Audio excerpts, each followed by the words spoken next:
Hello everyone, আসসালামু আলাইকুম। কেমন আছেন সবাই? আশা করি ভালো আছেন। ভালো থাকাটাই সবার জন্য সবার কাম্য, কারণ সবাই ভালো ভালো না থাকলে, আমরা অসুস্থ থাকলে আমরা আল্লাহর কাছে সুস্থতা দান করবো। এই জন্য সবার কাছে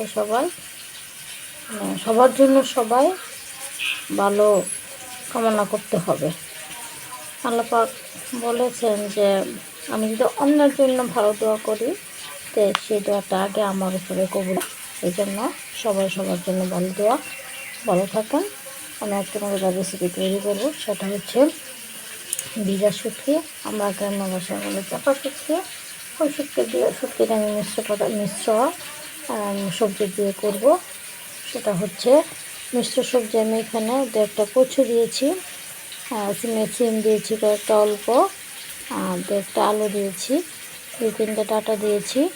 তারপরে হচ্ছে মানে কি বলে টমেটো, কাঁচা টমেটোটা দিয়েছি, আর হলুদের ফাঁকি, আর হচ্ছে লবণ। আর আমি কিন্তু মরিচের ফাঁকি দিয়ে নিই, কাঁচামরিচ দিয়ে রান্না করবো। এটা আপনারাও কাঁচামরিচ দিয়ে রান্না করে খাবেন, দেখবেন কীরকম। তো আমি পরে আরও কিছু অ্যাড করবো। এখন আমি এটাকে চুলাতে বসিয়ে দিই। এখন চুলাতে আমি বসিয়ে দিলাম। এটা এখন দেখে দেবো। যখন হবে একটু নরম হবে, গলা গলা হবে, তখন আমি এটা আরও উপকরণ দিয়ে দেবো। তাড়াতাড়ি উপকরণ দিতে হবে যেটা শুটকি, পেঁয়াজ, রসুন আর বেসন থেকে একটা কাঁচামরিচ। এটা আরও একটু পরে দিতে হবে। যখন দিই তখন আমি বলে দেবো, এখন থেকে দিয়ে দেবো। দেখুন বন্ধুগণ, আমার রেসিপিটা কিন্তু অর্ধেক হয়েছে। এখনটার মধ্যে আমি কী করবো দেখেন, কি সহজ দেখাচ্ছে। এটার মধ্যে কিন্তু এখন আমি এই শুটকি, পেঁয়াজ, রসুন আর শুটকির সাথে এই একটা কাঁচামরিচ, এটা দিলে একসাথে ছেঁচে তারপরে দিব। এটা হচ্ছে শুটকির দেওয়ার একটা পরিবেশ। আর দেখেন আমি কাঁচামরিচগুলো যে আস্তা দিয়েছি, এটা এখন যখন আমি এটাকে সিদ্ধ হবে, যখন এটাকে ভালো করে নাড়া দিব, তখনই কাঁচামরিচটা গলে যাবে। এটা হচ্ছে বিষয়। তো এখন আমি আমার বাকি উপকরণগুলো দিই। এরকম হলে তারপরে বাকি উপকরণগুলো দিতে হয়, এটা হচ্ছে কথা। এখন আমি দিব।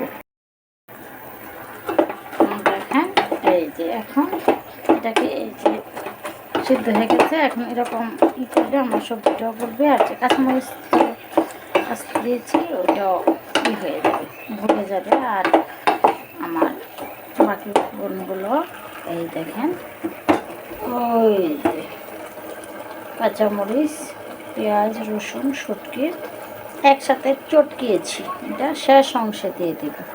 ওইটা শেষ অংশে দিলে রেসিপিটার টেস্ট দারুণ সুন্দর। এই জন্য এটা শেষ অংশে দেব। আমি এই যে মরিচটা একটু গোলায় দিয়ে দিই। একটু গোলায় দিলে জালটা, যেহেতু মরিচের ফাঁকি দিই না, সেহেতু যে জালের অংশটা এটা রেসিপিতে যাবে।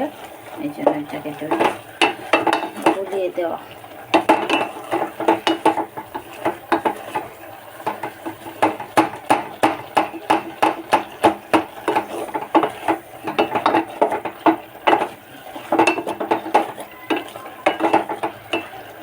এখন আমার এটা দিয়ে দিব, এই অংশটা এখন উঠিয়ে দিয়ে দেব।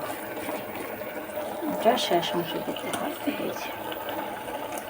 শেষ অংশ দিয়ে তারপর এটাকে এখন আমি এটা ঢেকে দেব। দেখেন বন্ধুগণ, আমার শুটকির রেসিপিটা হয়ে গেছে। এটা কিন্তু দারুণ টেস্ট। এটা দেখেন কালারটা সবুজ আছে। এটা বিষয়টা হচ্ছে এরকম, আমি দেখেন এটার কাঁচামরিচটা দেওয়ার উদ্দেশ্য হচ্ছে 3টা। একটা হচ্ছে কাঁচামরিচ দিয়ে রান্না করলে অনেক টেস্ট হয়, এটা হচ্ছে প্রথম কথা। আর দ্বিতীয় কথা হচ্ছে যে কাঁচামরিচ কিন্তু এখন সস্তা, এই জন্য কাঁচামরিচ দিয়ে রান্না করা হয়। আর তৃতীয় কথা হচ্ছে কাঁচামরিচ কিন্তু স্বাস্থ্যের জন্য অনেক ভালো, এটা হচ্ছে মেন কথা। তা দেখেন একটা উপকরণের 3টা উপকারিতা। তো এই জন্য আমরা এখন বেশি বেশি করে কাঁচামরিচ দিয়ে রান্না করব, কাঁচামরিচ দিয়ে খাবো।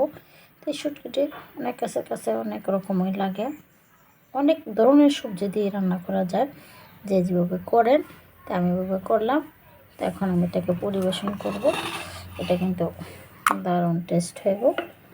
আপনারা এভাবে রান্না করবেন এবং আমাকে বেশি বেশি কমেন্ট করবেন। আর কাঁচামরিচটা হচ্ছে কি, মানে এটা তরকারিটা সবাই খাইতে পারবে, কারণ কাঁচামরিচটা দেখেন আস্তে আস্তে রয়ে গেছে।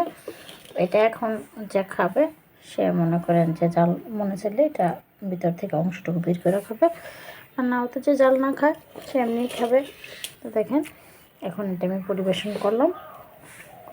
দারুণ সুপার। সবাই এভাবে রান্না করবেন এবং খাবেন এবং আমাকে কমেন্ট করবেন। তো সবাই ভালো থাকবেন। আল্লাহ হাফেজ।